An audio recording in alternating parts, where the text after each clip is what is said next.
Hay crímenes que sacuden a una ciudad por una semana.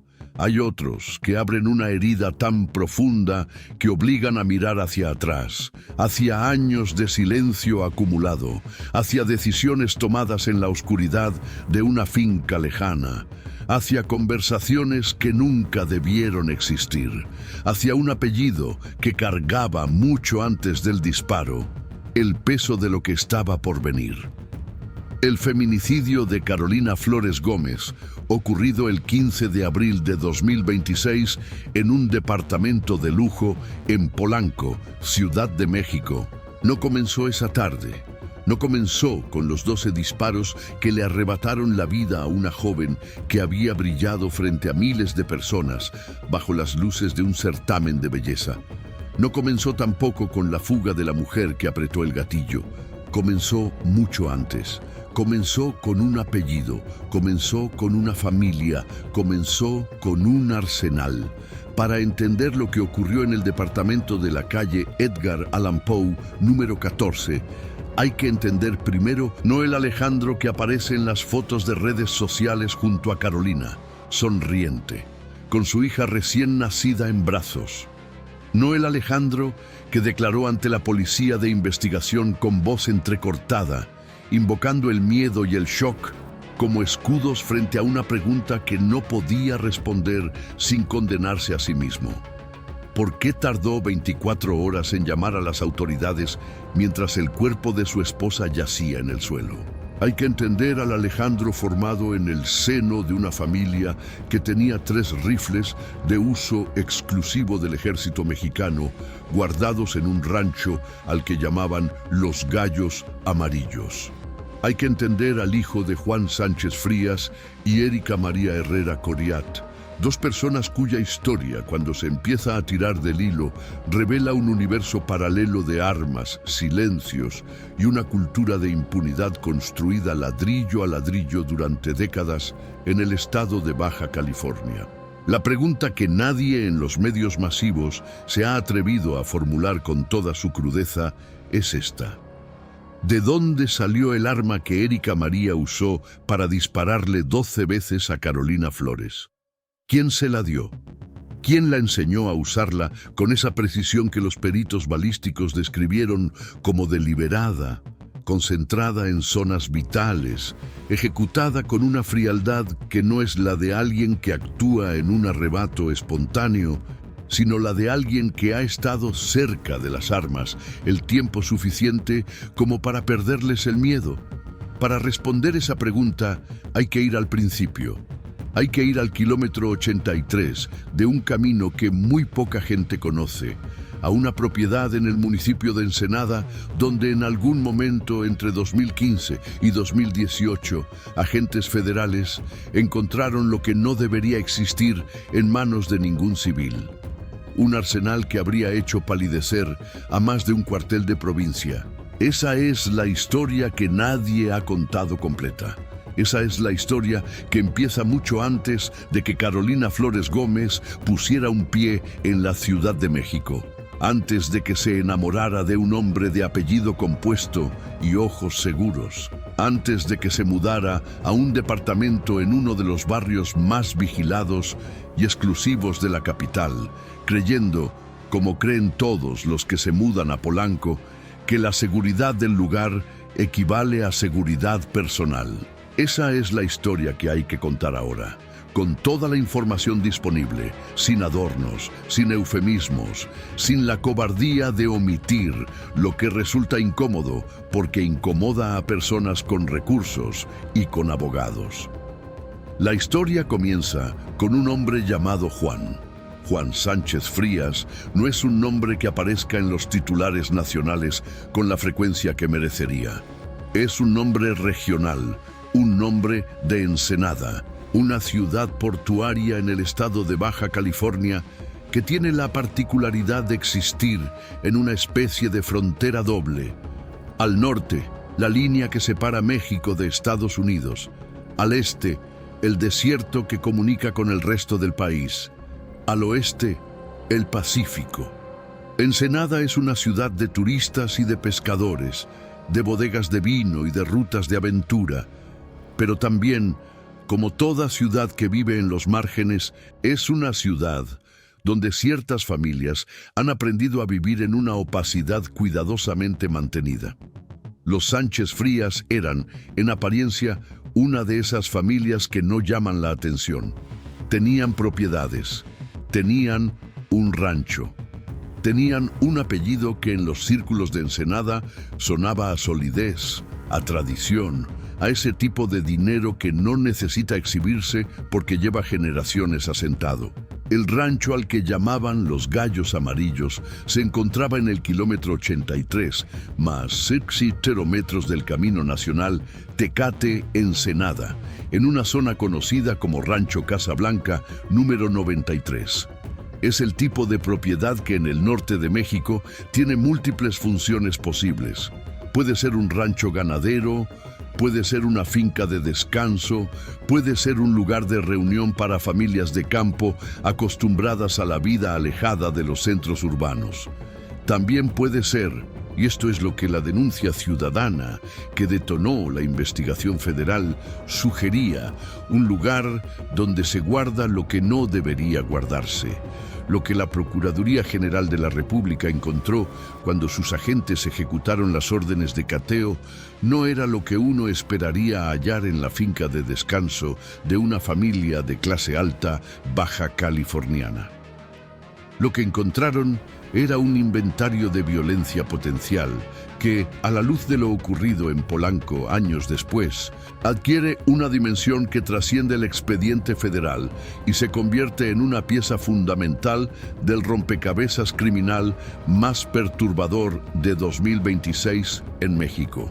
3 armas largas de uso exclusivo de las Fuerzas Armadas, una arma corta, una ballesta de la marca Barnett, aproximadamente 850 cartuchos útiles de diversos calibres. Eso fue lo que encontraron en la propiedad vinculada a Juan Sánchez Frías entre 2015 y 2018. En el marco de la averiguación previa, identificada con la clave APPGR-BC-ENS 1328-08I. El expediente existe, las armas existieron. La detención de Juan Sánchez Frías, ocurrida según distintas publicaciones de la época en circunstancias que fueron calificadas como muy extrañas por quienes las cubrieron, existió también. El portal Noroeste, uno de los medios de referencia en Baja California, documentó el operativo y las características del arsenal decomisado. No fue un hallazgo menor. No fue una pistola sin registro y un cargador vacío. Fue un arsenal. Fue la evidencia de que en esa propiedad alguien o varios alguien había acumulado durante un tiempo indeterminado una cantidad de armamento que ningún civil puede justificar legalmente bajo ninguna circunstancia razonable. Para dimensionar lo que significa encontrar 3 armas largas de uso exclusivo del ejército en manos privadas, hay que entender que en México la ley es particularmente estricta en este punto. El artículo 11 de la Ley Federal de Armas de Fuego y Explosivos reserva ciertas categorías de armamento de manera exclusiva para las Fuerzas Armadas y los cuerpos de seguridad del Estado. Un civil que posee ese tipo de armas no es un cazador descuidado ni un coleccionista entusiasta que olvidó tramitar su permiso. Un civil que posee ese tipo de armas ha obtenido ese armamento a través de canales que operan completamente fuera de la legalidad. Canales que en México están invariablemente conectados, de una manera u otra, con estructuras de crimen organizado o con redes de tráfico de armas que atraviesan la frontera norte. Las 850 municiones encontradas en Los Gallos Amarillos no eran para cazar venado. Nadie necesita casi 1000 cartuchos de alto calibre para ninguna actividad recreativa o de subsistencia que pueda ser nombrada con el rostro descubierto. La ballesta Barnett es un elemento que merece atención particular porque habla de un perfil específico. Una ballesta de esa marca no es el arma de un aficionado a los deportes tradicionales.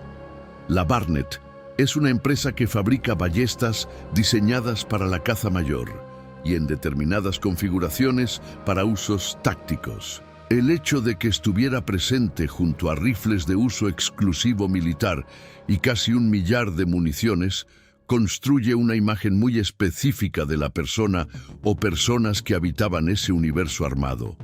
Alguien familiarizado no solo con el disparo, sino con la variedad del disparo, con las distintas maneras en que puede causarse daño, con las distintas distancias y los distintos niveles de ruido que cada arma produce. Una ballesta no hace sonido. Una ballesta es silenciosa. En el contexto de un arsenal que incluye armas de guerra, la presencia de un arma silenciosa no es una coincidencia, es una elección. Juan Sánchez Frías fue detenido. Cumplió con las consecuencias legales que ese sistema, con todas sus limitaciones y sus porosidades conocidas, le impuso durante aquellos años que van de 2015 a 2018. Pero lo que nadie preguntó entonces, o lo que nadie respondió en voz alta, si alguien se atrevió a preguntar, es ¿qué pasó después? ¿Qué pasó con la cultura que ese arsenal representaba? ¿Qué pasó con la familia que vivía alrededor de esa propiedad, que sabía o no podía no saber lo que se guardaba en ese rancho al que llamaban los Gallos Amarillos, con una ironía que, vista desde hoy, resulta casi obscena?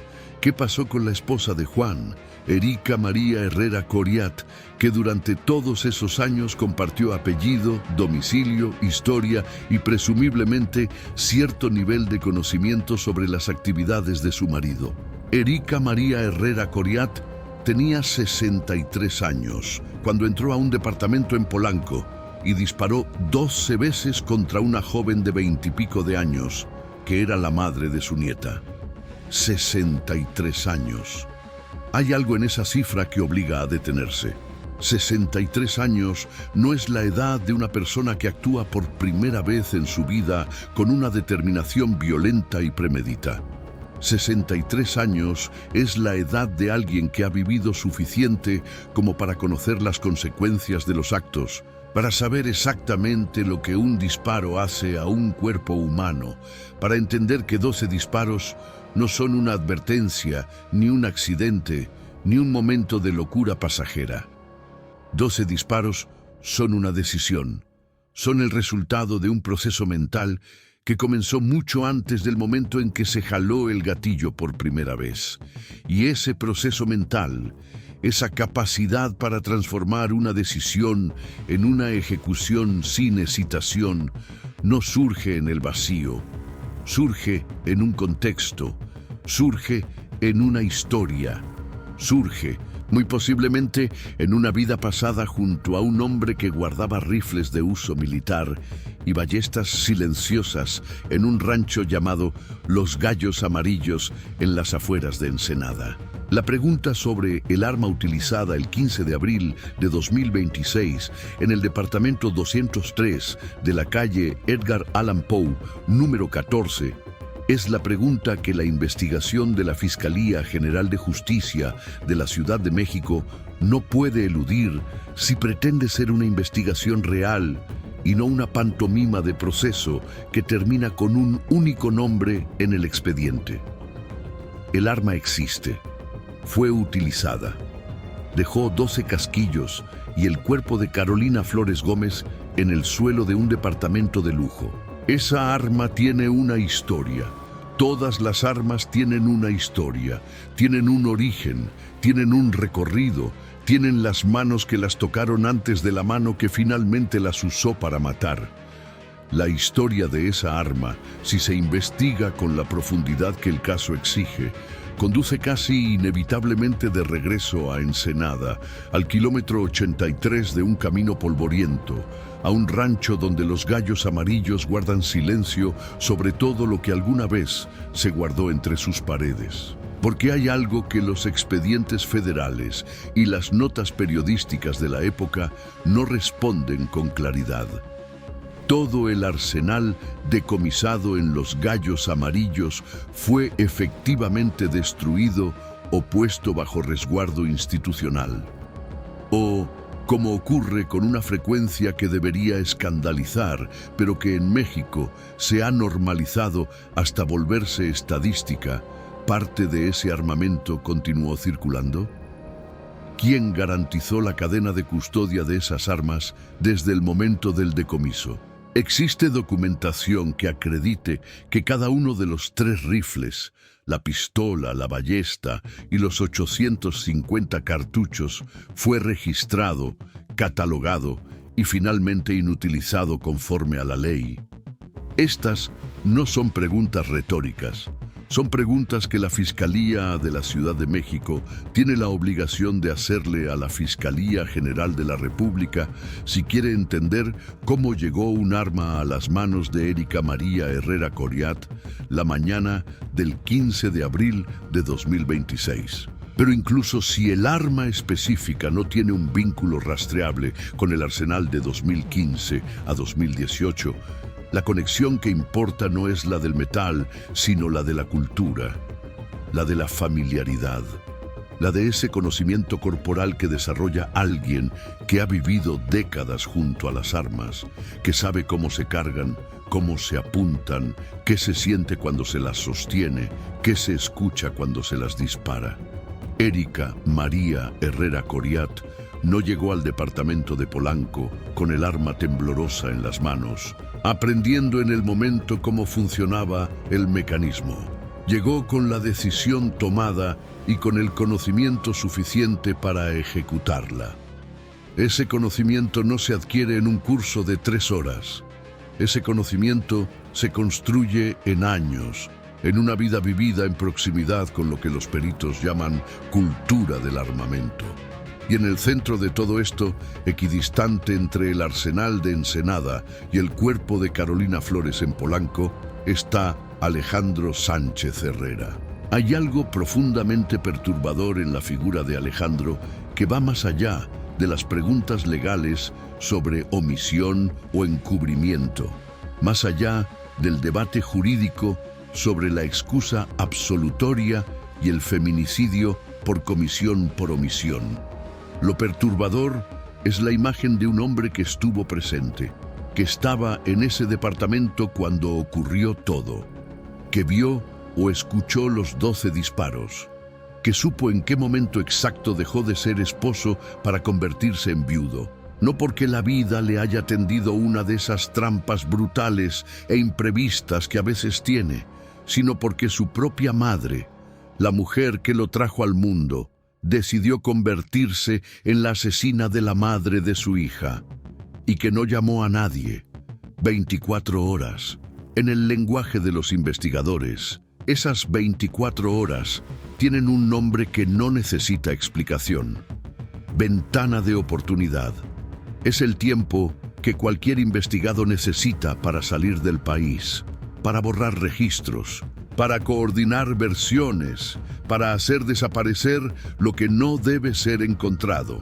24 horas en la era de los teléfonos satelitales, de los vuelos privados, de las casas de seguridad y de los contactos que una familia con el historial de los Sánchez Frías, inevitablemente, tiene distribuidos a lo largo de la frontera norte. 24 horas es, en términos prácticos, la diferencia entre una captura inmediata y una fuga exitosa.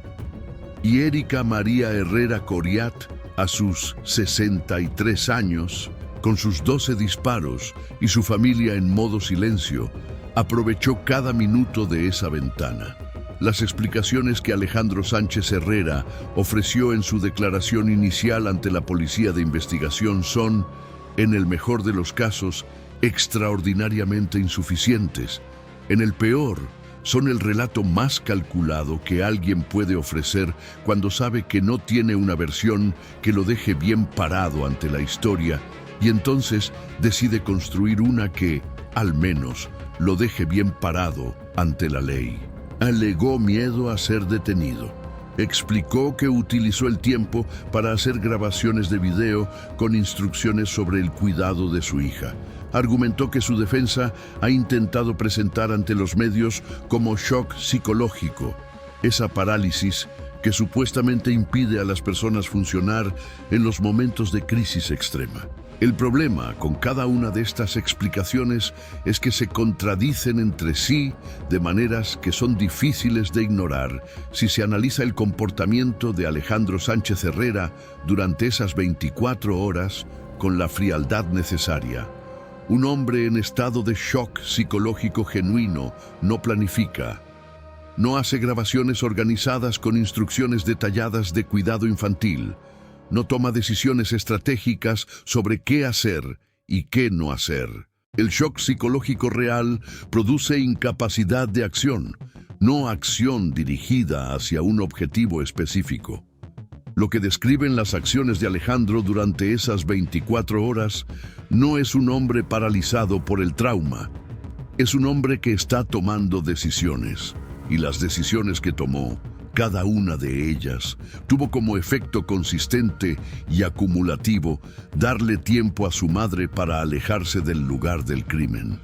No es necesario inventar nada. Los hechos documentados son suficientemente elocuentes. Estuvo en el lugar cuando ocurrió el crimen. No llamó a emergencias, no avisó a la familia de su esposa, no detuvo a su madre en su salida del edificio. Pasó la noche en el departamento con el cuerpo de Carolina y con su hija. Esperó hasta el mediodía del día siguiente para comunicarse, y lo hizo llamando a la madre de Carolina para informarle que su hija estaba muerta, no para pedir ayuda, no para reportar un crimen, sino para informar un hecho consumado que llevaba casi 24 horas siendo un cadáver en su departamento. La madre de Carolina supo que su hija había muerto antes de que ninguna autoridad supiera que había un crimen que investigar. Esa secuencia de notificación, esa elección de a quién llamar y cuándo, dice mucho sobre el estado mental de Alejandro en ese momento. No estaba paralizado, estaba administrando información. Estaba eligiendo el momento y la forma en que cada actor en esta tragedia se enteraría de lo ocurrido. Y esa elección tuvo consecuencias directas y medibles en la capacidad de las autoridades para actuar de manera oportuna. El debate legal que rodea su situación jurídica actual, la discusión entre la excusa absolutoria y la comisión por omisión, el feminicidio culposo y la posición de garante que como esposo tenía respecto a su pareja, es un debate legítimo y necesario. Pero ese debate ocurre en el terreno de la ley, que tiene sus limitaciones, sus tecnicismos, sus vericuetos diseñados para proteger a las personas de una justicia arbitraria. En el terreno de los hechos humanos, en el terreno donde una joven de 20 y tantos años que había representado a su estado en un certamen de belleza y que había dado a luz 8 meses antes está muerta, la discusión es más simple y más brutal. Alejandro Sánchez Herrera sabía lo que había pasado y eligió el silencio. Y ese silencio le costó a las autoridades 24 horas que no pudieron recuperar. Pero la figura de Alejandro adquiere su dimensión más oscura cuando se la coloca en el contexto que ya se ha descrito. El de un hombre criado en el seno de una familia donde el armamento de uso militar era parte del paisaje cotidiano, donde la relación con el Estado y sus instituciones era, cuanto menos, complicada, donde los problemas se resolvían en una lógica de clan que opera antes y por encima de cualquier obligación cívica o legal. Alejandro Sánchez Herrera no es solo el esposo que no denunció a tiempo.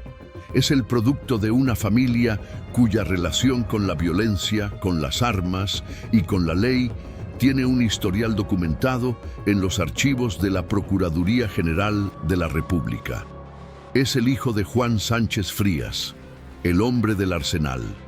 Es el hijo de Erika María Herrera Coriat, la mujer que disparó 12 veces. No se nace en esa familia y se crece en ese entorno sin absorber algo, sin aprender, aunque sea en silencio, que hay ciertas cosas que quedan dentro de la familia, que hay ciertos silencios que se guardan. que hay ciertas lealtades que no se negocian con nadie exterior, mucho menos con las autoridades, mucho menos con una institución del Estado que en algún momento, entre 2015 y 2018, llegó al rancho de tu padre y se llevó sus rifles. Si hay algo que una familia aprende del día en que el Estado entra a su propiedad y se lleva las armas, es que el Estado es el adversario. Y los adversarios no reciben información voluntaria.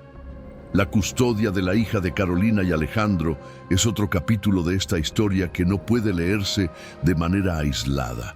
Que Alejandro se haya negado rotundamente a entregar a la menor a la familia materna, que haya invocado un supuesto acuerdo previo con Carolina, que la familia de ella desmiente categóricamente, que haya elegido retener a esa niña de 8 meses en el mismo entorno familiar donde su madre fue asesinada a tiros por su abuela, es una decisión que habla, una vez más, de alguien que entiende que en este momento la menor es una pieza en un tablero legal y que mantenerla bajo su custodia le otorga una posición de negociación que de otra manera no tendría.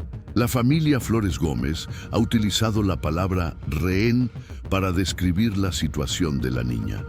Es una palabra fuerte, es una palabra que en términos estrictamente legales puede ser difícil de sostener frente a un juez familiar que evalúa la custodia con criterios que incluyen la capacidad económica y la estabilidad del hogar, criterios en los que Alejandro Sánchez Herrera, con sus recursos y sus abogados, podría presentar una imagen razonablemente sólida.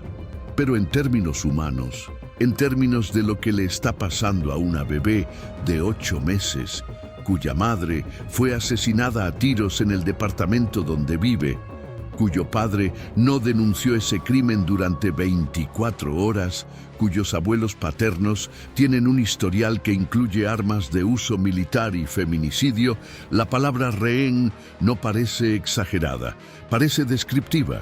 La investigación que tiene por delante la Fiscalía Especializada de Feminicidios de la Ciudad de México es una de las más complejas que ese organismo ha enfrentado en los últimos años, no por la oscuridad de los hechos, sino paradójicamente por la claridad de algunas de sus partes.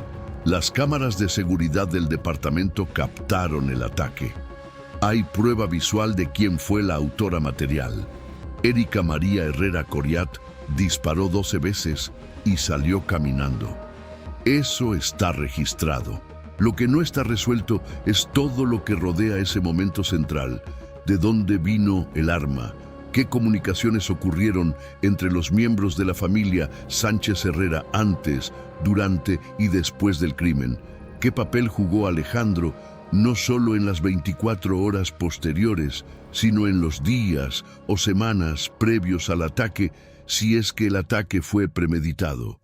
Y si la logística de la fuga de Erika María, que ha resultado exitosa hasta el momento en que se escribe este relato, fue improvisada o planificada. Los registros telefónicos de esas 24 horas son una fuente de información que la Fiscalía ha señalado como determinante.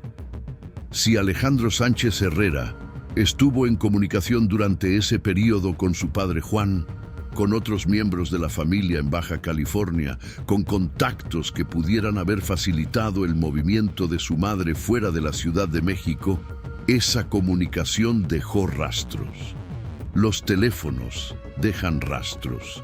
Las llamadas dejan rastros. Los mensajes de texto y las aplicaciones de mensajería cifrada también dejan rastros, aunque los de estas últimas son más difíciles de recuperar. La clave está en si la Fiscalía tiene la determinación institucional y los recursos técnicos para seguir esos rastros hasta donde conduzcan, aunque conduzcan a un lugar que complique un caso que algunos preferirían mantener simple. Una vieja desequilibrada que perdió la razón y mató a su nuera, con un esposo que no supo cómo reaccionar ante el horror. Esa versión simple es la que la defensa de Alejandro Sánchez Herrera querría que prevaleciera. Es la versión que lo mantiene como testigo y no como imputado.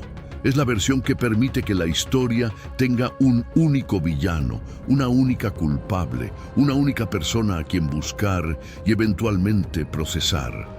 Pero la historia real, la historia que comienza en un rancho de Ensenada llamado Los Gallos Amarillos y termina por ahora en un departamento de Polanco con 12 casquillos en el suelo, no es una historia simple, es una historia de familia. Y las historias de familia, las peores, las que terminan con muertos, son siempre historias de muchas manos, de muchos silencios, de muchas decisiones tomadas antes del momento que se convierte en el titular de los periódicos.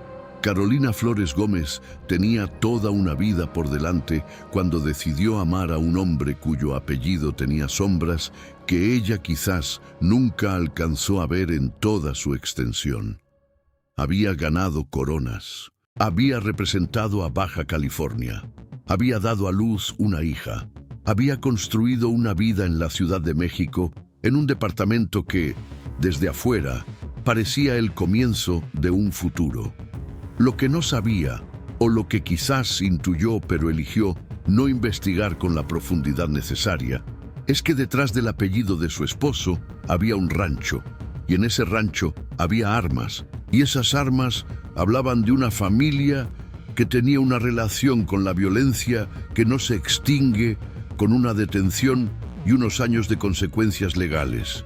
Que la violencia, cuando se cultiva, cuando se normaliza, cuando se convierte en parte del paisaje cotidiano de una familia, no desaparece, espera, acumula, y cuando encuentra el momento adecuado, cuando encuentra la ira suficiente o la desesperación necesaria, o la combinación correcta de circunstancias, emerge. Emergió el 15 de abril de 2026 en la forma de 12 disparos en un departamento de Polanco. Emergió de las manos de una mujer de 63 años que había pasado décadas en la proximidad de las armas. Y mientras Carolina moría en el suelo, y su hija de 8 meses estaba en algún lugar de ese mismo departamento, el hijo de esa mujer, el esposo de Carolina, el padre de esa niña, eligió el silencio que le habían enseñado desde siempre en esa familia donde ciertas cosas no se le dicen a nadie de afuera. 24 horas de silencio, un apellido, un arsenal, un rancho, 12 disparos. Y una pregunta que México todavía no ha respondido. ¿De dónde vino esa arma?